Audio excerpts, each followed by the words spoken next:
বন্তি প্ৰজ্বলনেৰে কা আন্দোলনৰ পঞ্চ শ্বহীদলৈ টেঙাখাত আছুৰ শ্ৰদ্ধাঞ্জলি সদৌ অসম ছাত্ৰ সন্থাৰ আহ্বান মৰ্মে ৰাজ্যৰ ভিন্ন প্ৰান্তৰ লগতে বৃহস্পতিবাৰে সন্ধিয়া টেঙাখাত আঞ্চলিক ছাত্ৰ সন্থাৰ সৌজন্যত কা আন্দোলনত শ্বহীদ হোৱা 5 গৰাকী বীৰ শ্বহীদক বন্তি প্ৰজ্বলনেৰে গভীৰ শ্ৰদ্ধাঞ্জলি জ্ঞাপন কৰা হয়।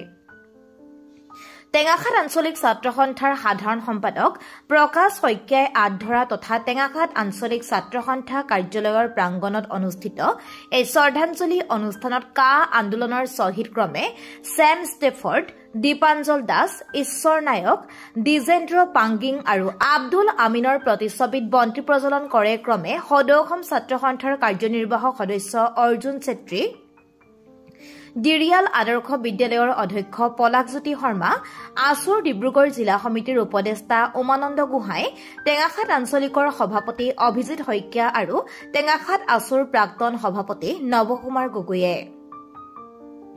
ইয়াৰ পিছতে পঞ্চ বীৰ শ্বহীদৰ বিদেহ আত্মাৰ চিৰশান্তি কামনাৰে 1 মিনিট সময় মৌন প্ৰাৰ্থনা কৰা হয়। অনুষ্ঠানত বীৰ শ্বহীদসকলৰ প্ৰতি গভীৰ শ্ৰদ্ধা নিবেদন কৰাৰ লগতে উচ্চতম ন্যায়ালয়ৰ পৰা অসমৰ জনগণে উচিত ন্যায় প্ৰাপ্তিৰ আশাৰে বক্তব্য প্ৰদান কৰে দিৰিয়াল আদৰ্শ বিদ্যালয়ৰ অধ্যক্ষ পলাকজ্যোতি শৰ্মা, প্ৰাক্তন ছাত্ৰ নেতা নৱকুমাৰ গগৈ আৰু সদৌ অসম ছাত্ৰ সন্থাৰ কাৰ্যনিৰ্বাহক সদস্য অৰ্জুন চেত্ৰীয়ে।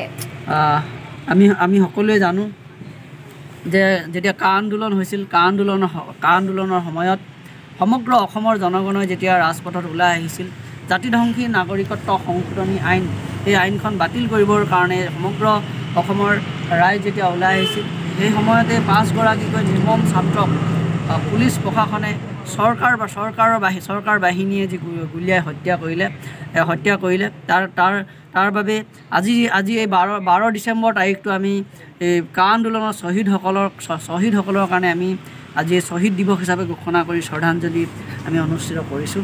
গতিকে এই শ্ৰদ্ধাঞ্জলি অনুষ্ঠানৰ পৰা আমি এই 5 গৰাকী শ্বহীদলৈ এই শ্ৰদ্ধাঞ্জলি জ্ঞাপন কৰিছোঁ। তেখেতসকলৰ য'তে নাথাকক তাৰ পৰাই অসমখনক আগুৱাই নিবৰ কাৰণে, জাতিটোক আগুৱাই নিবৰ কাৰণে তেখেতসকলৰ আত্মাই আশীৰ্বাদ প্ৰদান কৰক। ইয়াৰ লগে লগে চৰকাৰখনক ক'ব বিচাৰিছোঁ, বৰ্তমান সময়ত যি নাগৰিকত্ব আইন, এই আইনখন ন্যায়ালয়ৰ দ্বাৰস্থ হৈ আছে, আইনী যুঁজ চলি আছে সদৌ অসম ছাত্ৰ সন্থাৰ।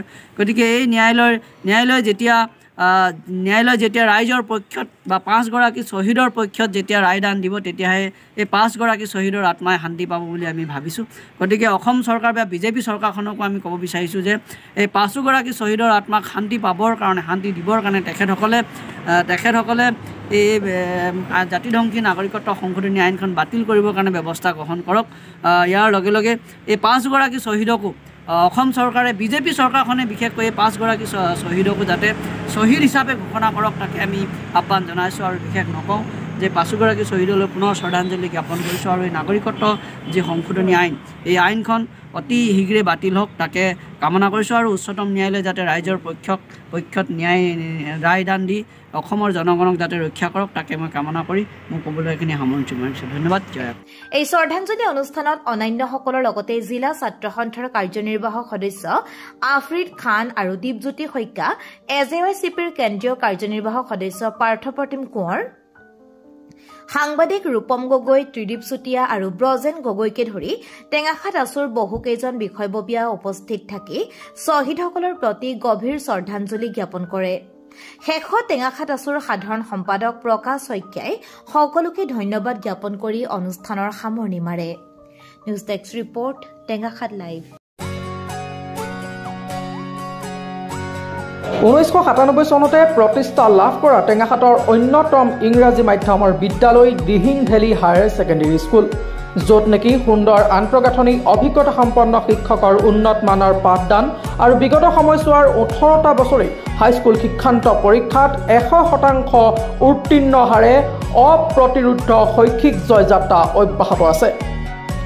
ইয়াৰ উপৰি NCC, যোগাসন, সংগীত, দবাখেল, চিত্ৰকলা আৰু বিভিন্ন ধৰণৰ সাংস্কৃতিক বিষয়ৰ প্ৰশিক্ষণৰ জৰিয়তে ছাত্ৰ ছাত্ৰীসকলৰ শাৰীৰিক আৰু মানসিক উৎকৰ্ষ সাধনৰ চেষ্টা অব্যাহত ৰখা শিক্ষানুষ্ঠানখনেই হ'ল Dihing valley higher secondary school. 10 ডিচেম্বৰৰ পৰা দিহিং কেজি শাখাৰ ৱালটিকাত নাৰ্চাৰী, LKG আৰু UKGত নামভৰ্তিৰ ব্যৱস্থা কৰা হৈছে। গতিকে দিহিং ভেলীলৈ আহক আৰু আপোনাৰ শিশুটিক উন্নত মানৰ শিক্ষা লাভৰ স্বাৰ্থত নামভৰ্তি কৰক সবিশেষ জানিবৰ বাবে শীঘ্ৰে 9435605729 অথবা 9954559174 নম্বৰত যোগাযোগ কৰিব পাৰে আমাৰ ঠিকনা টেঙাখাত ব্লক ৰোড মহাত্মা গান্ধী আদৰ্শ চিকিৎসালয়ৰ সমীপত